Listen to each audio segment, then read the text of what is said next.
آج آئے ہیں ہمارے دربار میں، تو آج آئے ہیں امیر المومنین کے دربار میں، دیر میں آئے، پہلے بلائے گئے، اور ہم کل امیر تھے، سردار تھے، اور آج یہ کیا ہو گیا ہے کہ ہم پہلے آئے اور ہمیں ویٹنگ ہال میں بیٹھا کے رکھا گیا ہے، انتظار کرایا جا رہا ہے۔ انہی کے ساتھیوں میں ایک دلچسپ بزرگ بھی تھے، انہوں نے کہا اے ابو سفیان، اس میں شکایت کا کیا موقع ہے؟ فاران کی چوٹی سے اسلام نے آواز سب کو ایک ساتھ دی تھی، سب کو ایک ساتھ بلایا تھا، سب کو ایک ساتھ پکارا تھا۔ جس نے اسلام کی دعوت کو پہلے قبول کیا وہ دربار میں پہلے بلایا گیا، اور جس نے تاخیر کی اب اسے تاخیر سے بلایا جائے گا۔ اس میں شکوے کی بات کیا ہے؟ تھوڑی دیر کے بعد حضرت سیدنا امیر المؤمنین عمر فاروق نے ابو سفیان رضی اللہ عنہ اور ان کے ساتھیوں کو بھی طلب کیا، اور مگر امیر المؤمنین عمر فاروق تو پہلے ہی سے لوگوں کے دلوں کے حالات کا جائزہ لے لیتے تھے۔ ان کو سمجھ میں آ گیا کہ ابو سفیان کو ضرور یہ معاملہ شاک گزرا ہوگا۔ جیسے ہی یہ پہنچے فرماتے ہیں خباب، جب تم اسلام لائے تھے تو اسلام کے لیے تم کو کیا کیا مصیبتیں اٹھانی پڑی، ذرا تم اپنا کرتا اتارو اور آج مجھے اپنی وہ یادگاریں دکھاؤ۔ خباب ابن الارت کہتے ہیں کہ امیر المومنین، جب میں نے رسول اللہ کی غلامی کا قلعہ اپنی گردن میں ڈالا تھا، جب میں نے اسلام کا کلمہ پڑھا تھا، اس وقت انہی ابو سفیان کے ساتھیوں نے مجھے آگ کے انگاروں پہ لٹایا تھا۔ یہ دیکھیے، اپنی پیٹھ کھول دی اور اس پیٹھ پر گہرے گہرے زخم کے پرانے نشانات ابھی باقی تھے، جلے ہوئے چمڑے اور گہرائیاں اور عجیب طریقے کی کیفیت۔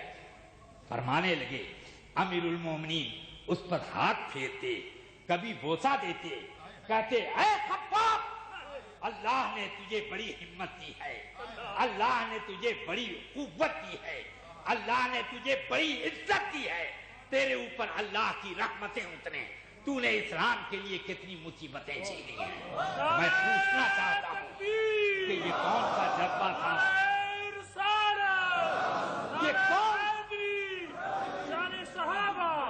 یہ کون سا جذبہ تھا جس نے ان ساری تکالیف، ساری مشقتوں کو آسان کر دیا تھا، اور اطاعت ان کے لیے اتنی قریب کر دی تھی دل سے کہ مشقتیں نہ اس کے لیے روڑا بن پا رہی تھی، نہ کسی قسم کی رکاوٹیں ڈال پاتی تھی۔ یہ کیا بات تھی؟ یہ عقیدت ہی کی لہر تھی۔ تو اس لیے میں جانتا ہوں کہ اطاعت، اسلام کا نظام اطاعت قائم ہے دل کے جھکاؤ پر، قلبی انبساط پر اور عشق رسول کے اوپر، اور جب یہ چیز ہوگی تو انسان کشاں کشاں اپنے نظام کی طرف لپکے گا۔ اب ایک دوسرا مسئلہ ہمارے سامنے آیا کہ اسلام کا نظام اطاعت ہے کیا؟ میں کہتا ہوں نظام اطاعت اسلام کا یہی ہے کہ تم اپنی ساری ضرورتوں کو اور اپنے سارے کاموں کو اللہ رسول کے حوالے کر دو، ادھر سے جو فیصلہ ہوا وہی تمہارا نظام ہے، وہی نظام زندگی ہے، وہی نظام عمل ہے، وہی نظام تجارت ہے، وہی نظام زراعت ہے، وہی نظام ریاست ہے، وہی نظام غربت ہے، وہی نظام رعایت ہے۔ سارا نظام ہمارا اسی میں ہے کہ تم اپنے آپ کو اللہ رسول کے حوالے کر دو۔ اسی چیز کو تو کہا جاتا ہے کہ اسلام کے نام پر کبھی غور کیا کہ اسلام کا معنی کیا آتا ہے؟ اسلام کا معنی یہ نہیں ہے صرف کہ لوگوں کو سلامتی دینا، یہ سلامتی دینا یہ تو اسلام کا وہ معنی ہے جو اصل معنی کی فرع ہے، یعنی آپ کہہ سکتے ہیں کہ معنی کا ایک معنی کا تأثر ہے یا اس کی تاثیر ہے اور اثر ہے، ورنہ اصل معنی اسلام کا آتا ہے خود سپردگی۔ اسلام کا معنی ہے سر بطاعت نہادن، سپرد کر دینا۔ اسی لیے اللہ نے فرمایا